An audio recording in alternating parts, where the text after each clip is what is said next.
Mrs. Mason. We will be presenting today on spondylolysis. We will define what causes it, we will define the signs and symptoms, review the potential functional limitations, identify tests and measures used for the diagnosis, discuss differential diagnosis, outline rehab protocols and phases, and we will also discuss the likely outcomes. This condition is a bony defect of the pars interarticularis of spine, which is like a crack or break. The pars are the tiny ridges of bone that link your vertebrae together. So on the picture you can see on the left side, that's the crack in the pars. It covers a broad range of etiologies. It could be from a stress fracture or a traumatic bony fracture with separation. Patients with bilateral pars defects can be progressive, and when it becomes progressive, then it can turn into spondylolisthesis, which is the picture on the right. Like I said, the exact cause is unknown. Some of the causes that they have found is congenital, which is you're born with it. The acquired, that just means repeated microtrauma, and you also have the developmental, so just over time working out and stress and strain could cause this condition. The acquired type is linked to lumbar hyperextension, so combined with rotation and loading. It is common in dancers, gymnasts, weightlifters, figure skaters, just because of the stress and strain that comes with those activities. The prevalence ranges from 6 to 11% in the general population, and young people are more at risk. The acquired type also occurs in football players as well. Signs and symptoms. So I went ahead and broke down the difference in each, just in case it's a test question.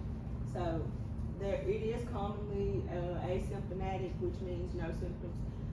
It makes the diagnosis extremely difficult when it is asymptomatic, but when people do experience signs and symptoms, they may experience low back pain, which is a symptom, pain with extension, pain with rotation of the lumbar spine, constant pain.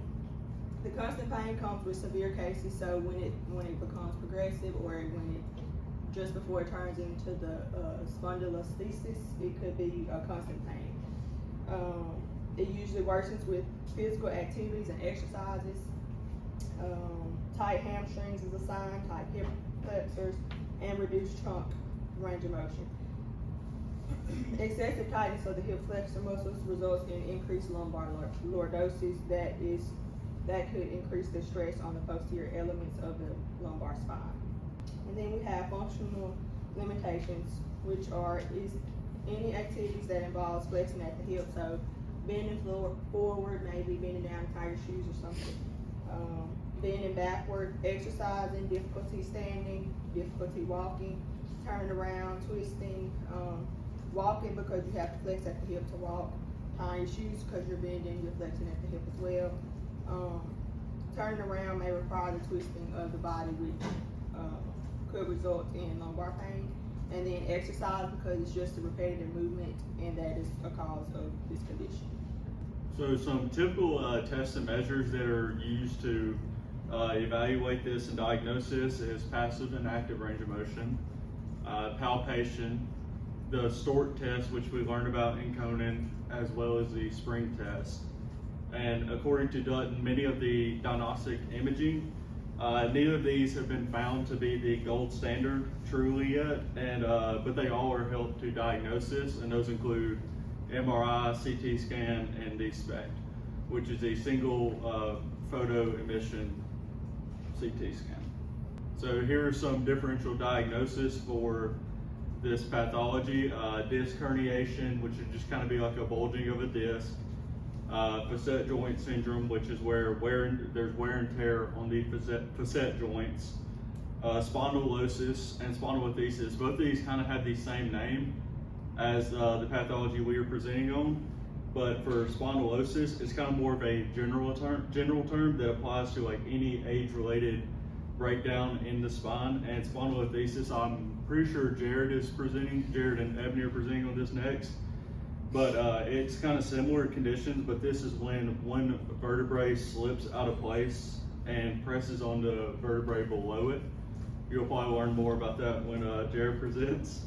Osteomyelitis, which would be an infection of the vertebrae, osteoid osteoma, and sprain and strain injuries. So here would kind of be like the rehabilitation process for somebody with this pathology. So during the max phase, the goal is to protect the injured joint, initiate local muscle activation, and control the pain and inflammation the individual may be having. So a major thing during this phase would also be patient education, and this would be to avoid activities that involve lumbar hyperextension and that impact to the lumbar spine. During this, we would also perform soft tissue mobilizations, passive range of motion, abdominal isometrics, and modalities. So during a moderate phase, we would restore mobility, restore pain-free range of motion, improve trunk and hip endurance, and improve neuromuscular control. And so some exercises we would perform during this is trunk stabilization strengthening, glute and hip strengthening, active range of motion, and we would start to begin functional exercises like walking on a treadmill, riding a bike, things that will not provoke pain, just facilitate more active range of motion. And during the minimum phase is kind of where you begin to prepare for a return to sport or functional activities like riding a bike, things like that that patients would report they want to get back to. You would also improve trunk and hip strength, emphasize core stability during all movements. So for this, we would progress to trunk exercises, progress to closed chain glute strengthening, kind of like a squat or anything with your feet fixed. And then we would progress to functional exercises, as I mentioned. So this would kind of be like more endurance, walking, like biking for a longer period of time, things like that. And we would also begin plyometric exercises. There is also surgical procedures, but this is only performed if the conservative treatment is found to be ineffective. And for this, the surgery they would do would be a pars repair surgery or a spinal fusion. So the likely outcomes can take up to 6 months to heal completely. Most patients do begin to feel better as the treatment kind of starts and gets activated. They are expected to make a full recovery with conservative treatment.